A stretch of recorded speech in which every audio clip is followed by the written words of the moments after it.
Patuloy na lumalakas ang sektor na maliliit na negosyo sa rehiyon ng Bicol matapos maitala ng Department of Trade and Industry ang pagtaas sa bilang ng mga MSME.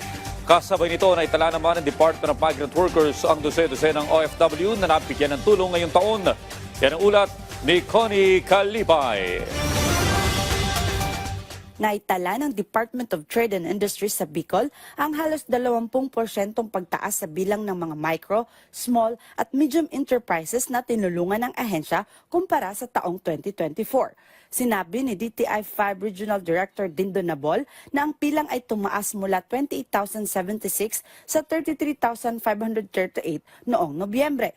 Nitong 2025, hindi bababa sa 19 na micro-entrepreneurs ang nag-upgrade mula sa maliliit na negosyo, habang 19 na maliliit na negosyo ang lumipat sa medium enterprises.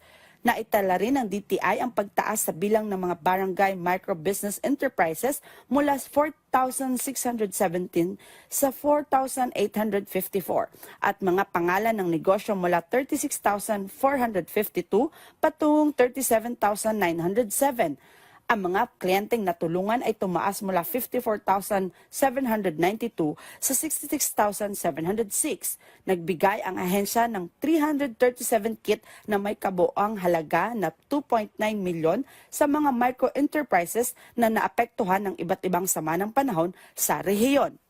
Para naman sa proteksyon ng mga mamimili, nagsagawa ang DTI ng 26 na diskwento caravan na naglingkod sa 374 na barangay at nabinipisyuhan ang 8,451 na individual na nakalikha ng 7.7 milyon sa benta.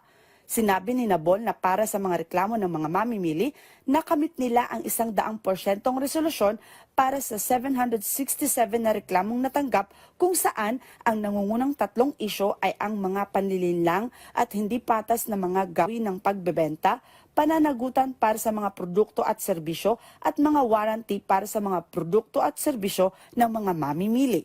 Naglabas din ang DTI Bicol ng 1,854 na pautang para sa mga MSME sa 6 na probinsya na naghahalaga ng 411 milyon upang matiyak ang pagpapatuloy ng negosyo, mga pagpapahusay at mga pagpapabuti. Para sa mga outbound business mission, ang mga MSME mula sa rehiyong Bicol ay nakapaglakbay patungong Taiwan at Europa na nakalikha ng hindi bababa sa 9.5 milyon sa benta.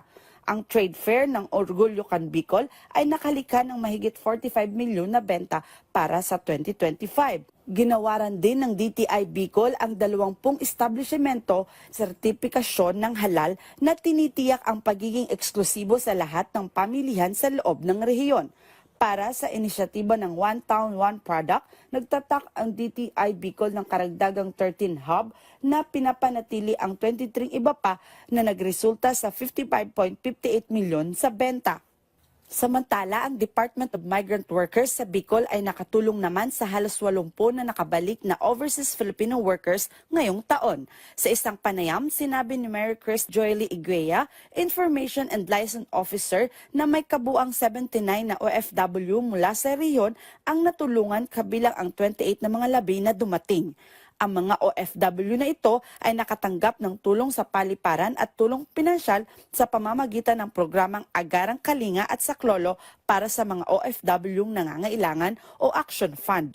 Dagdag pa niya, karamihan sa mga OFW ay nagmula sa Saudi Arabia, United Arab Emirates, Kuwait, Qatar at Oman. Nabanggit niya na ang mga halaga ng tulong pinansyal ay nag-iiba depende sa mga detalye ng bawat kaso. Bukod sa suportang pinansyal, nag-aalok din ang DMW ng mga serbisyo sa reintegration, kabilang ang mga programa sa financial literacy, psychological intervention at mga referral sa iba pang mga ahensya para sa karagdagang tulong. Mula rito sa Albay, para sa Integrated State Media, Connie Calipay ng Philippine News Agency.